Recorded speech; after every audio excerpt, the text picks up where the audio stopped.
So Premier League has released the nominees for the Player of the Year award. So we are left with about just 3 games to go, or even 2 games to go in the Premier League. Liverpool has been crowned champions of the English Premier League for the second time in their history, and then also for the 20th time in English top flight football history. So we're not just talking about a team that won, but then which players have had outstanding seasons from the one to date. So quite a number of players could be mentioned of head, like Mo Salah. Yeah, Mo Salah has had a great season, a phenomenal season with Liverpool. He's one of the reasons why they ended up winning the league. But then aside Mo Salah, yeah, there could be only one champion.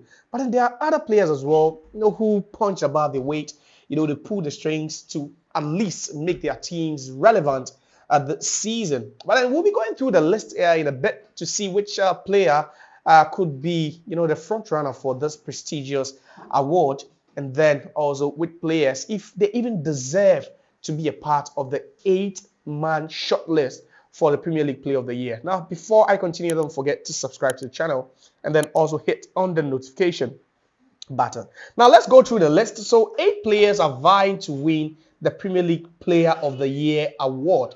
Mohamed Salah is obviously one after scoring 28 goals, and adding 17 assists. I don't think, it's even questionable why Mohamed Salah's name is part of the shortlist. Not just Mohamed Salah, but then also there's Morgan Gibbs-White of Nottingham Forest. Quite interesting to have a player like that. No one would have thought that, this chap would even make the shortlist. So he's got 6 goals already. He's on 8 assists for Nottingham Forest. Nottingham Forest, have secured European football for the first time, in 30 years or so. So Morgan Gibbs-White making the cut for Premier League Player of the Year.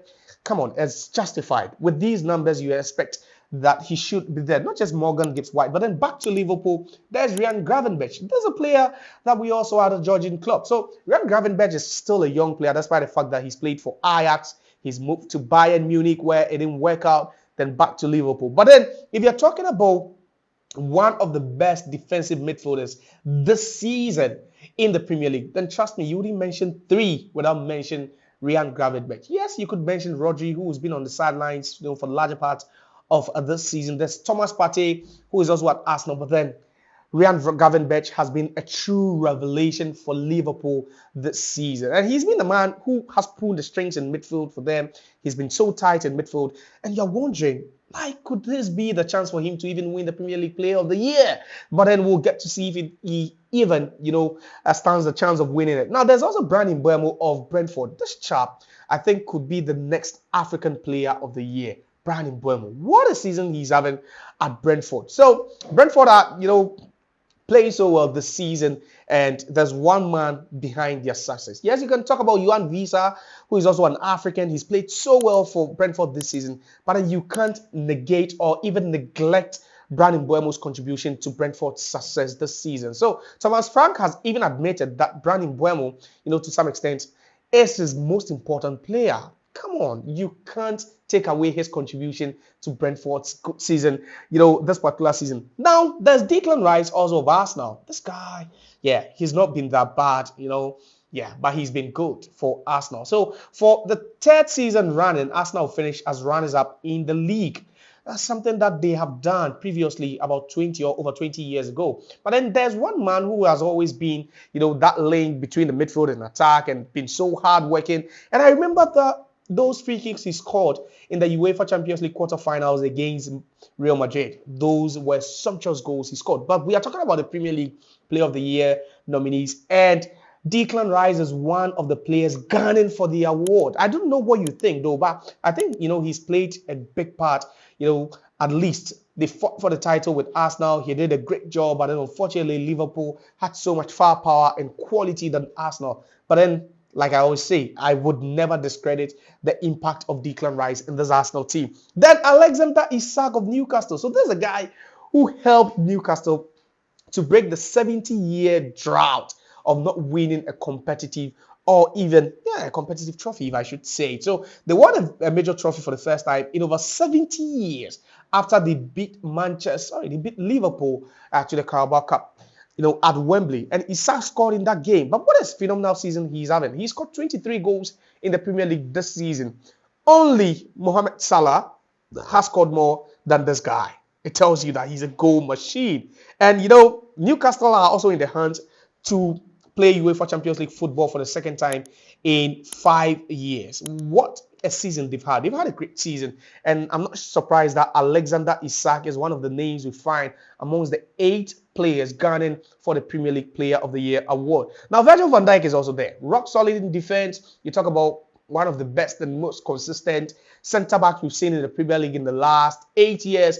Then trust me, Virgil van Dijk will be the first in or on that list. He's had a phenomenal season. He wasn't bad under Georgian club, but then under Ancelotti, a manager who prioritizes so much defending over the genuine pressing game, that you'd understand why Virgil van Dijk has been so instrumental to their setup. So he's led this Liverpool team. He captained literally this Liverpool team to their second Premier League title in 5 years. And he's been rated as the #1 defender in the Premier League for some time now. So I'm not surprised that Virgil van Dijk is the 3rd Liverpool player we are talking about, as far as winning or nominations for the Premier League Player of the Year is concerned. Now, there's one more player in there, which is quite shocking for me. But then he deserves all the plaudits. He deserves, all the accolades he's getting now. And the recognition is Chris Wood of Nottingham Forest. What a season this guy has also had. 20 Premier League goals for Chris Wood this season under coach Nuno Espirito Santo. He's the one who has actually forced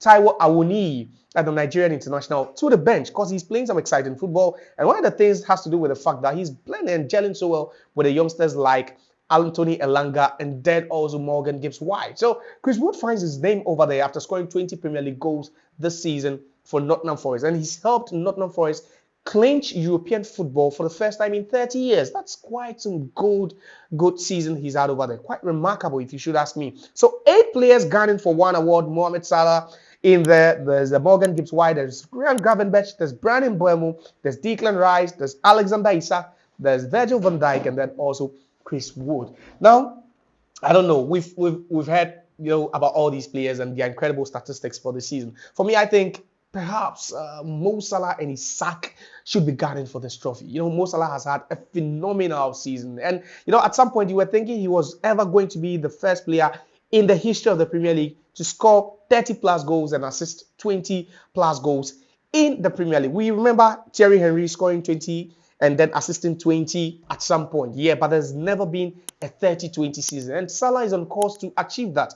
There's 2 more games to play in the Premier League, and perhaps he could end up achieving that even before the season ends. But for me, I think he should be the front runner for this award. Alexander Isak has been great as well for Newcastle, helping them win their first major trophy in 70 years, and then also helping Newcastle United return to UEFA Champions League. It's not confirmed, but considering the games they have to play after beating Chelsea last week, then they stand a great chance of doing it. So 8 nominees vying to win the Premier League Player of the Year award.